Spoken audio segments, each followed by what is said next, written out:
Terrarian in the Dungeon, Chapter 44, Fan Fiction by Azazyel. Please subscribe to this YouTube channel for listening and patreon.com/Azazyel to read all of his stories. Dionysus was a great number of things. Patient, kind, understanding, and anything else he desired to be at the current time. But when he looked at Jake Barris and looked at his latest project, Philvis Chalia, all he could see was wasted potential in Jake. The young man could tear down this whole charade of boring heroes who suppressed the masses with their mediocre deeds of merely traveling into the dungeon and dealing with monsters mortals without foulness dealt with in ages past. With the fall of the Zeus and Hera familia, Orario itself has fallen into a pit of mediocrity as the so-called kings of Orario, Loki and Fry, languish at the top and refuse to push their potential further. Hence, he had begun creating the Vielas and other monsters that were bent to his will, merely years after the fall of the prior rulers of Orario during the rise of Evolus. So great was his care for his plans that he had done something that none other than Uranus himself had done in actually permanently remodeling the dungeon's floors in order to have the dungeon breed the Vielas for him. But seeing Jake summon monster Rexes like it was nothing made his decades of planning and resource collection seem worthless.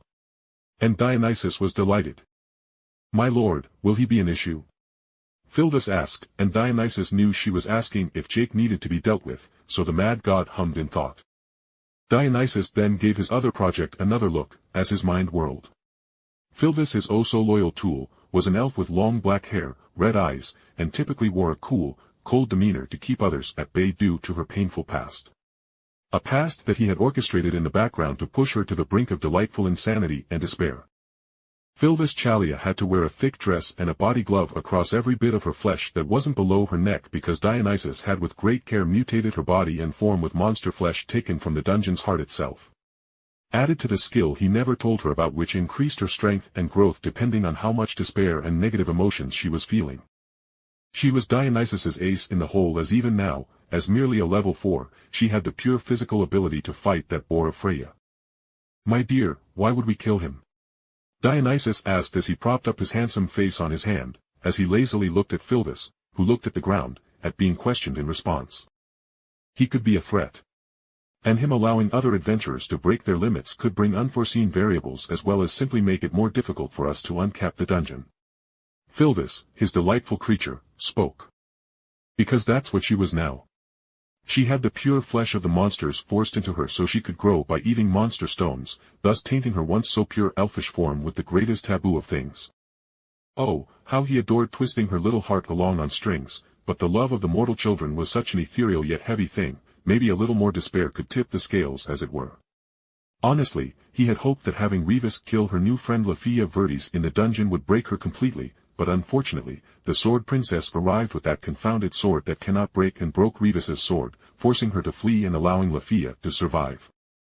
"Philvis, I have an important mission for you," Dionysus spoke, holding in shudders of glee as the dirty broken little elf looked up to him with such trust. "Go to Jake, marry him, or otherwise get pregnant with his child. His skill is obviously the blessing of some god or spirit who is breaking the rules. And such power is perfectly embedded within his form, so it will pass along with his seed."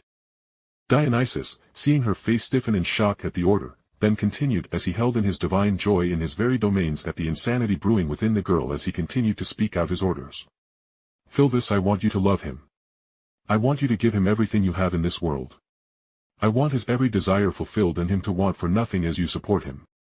Dionysus just couldn't help a bark of laughter escaping him as he continued to speak. I am a patient god. I can wait a couple centuries at most for the human to die, but you. No, you are a creature you will outlive all. Breed with him and make me an entire family line like the Kratzos with the gift, and then no matter even if the Vielas and Evolus plans fall. And even if I am sent back to Tenkai one day. One of Jake's progeny will see the filth that is Orario under your teachings and will destroy it with monster Rexes. There it is. Dionysus almost moaned with orgasmic pleasure at the pure despair on Philvis's face. For all the loyalty, adoration, love, and pure devotion Philvis had shown him after years of service. Her god just shunted her to the side and all but whored her out. Such joy to be found in the Genkai, I truly cannot get enough. Dionysus madly giggled as his eyes flickered with a maddening kaleidoscope of colors, as his grip on his arcanum slipped at his Inio side of his being just so filled to the brim. "Now begone, I will not see you again for a long time, I suspect, my dear," Dionysus said, waving Fulvius of F, who staggered in place and stared blankly ahead before tears of blood seeped down her eyes. Yes, my lord. I obey as always.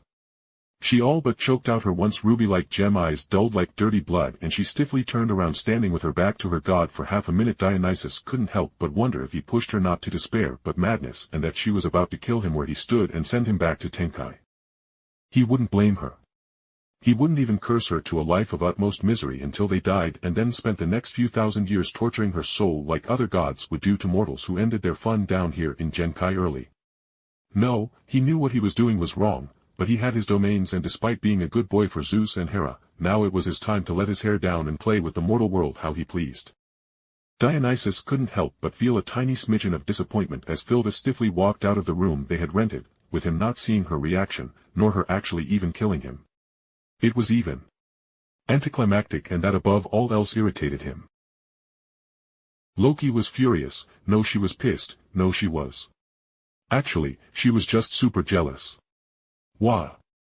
She cried, pointing at the screen in her mansion as she watched Ace all but hugging Jake as she tried to steal the new sword he got.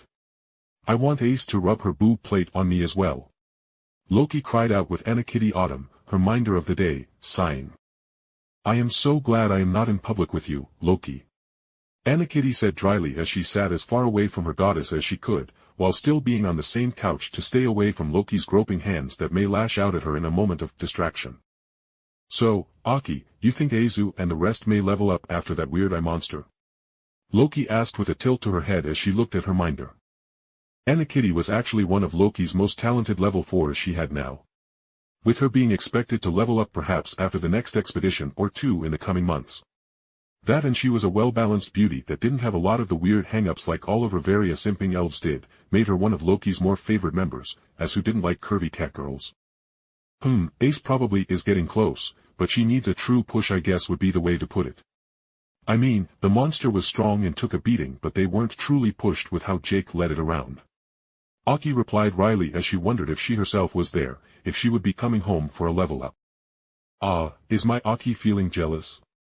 If you want, I can try to get Jake to summon another boss for just you to fight in the dungeon with the other lower levels. She offered, and Aki rose an eyebrow in surprise at the offer. I am not letting you touch my boobs, Loki, Aki said, automatically making her red-haired flat goddess slump over in her couch and begin throwing a temper tantrum. Please, Aki. Just one little fondle.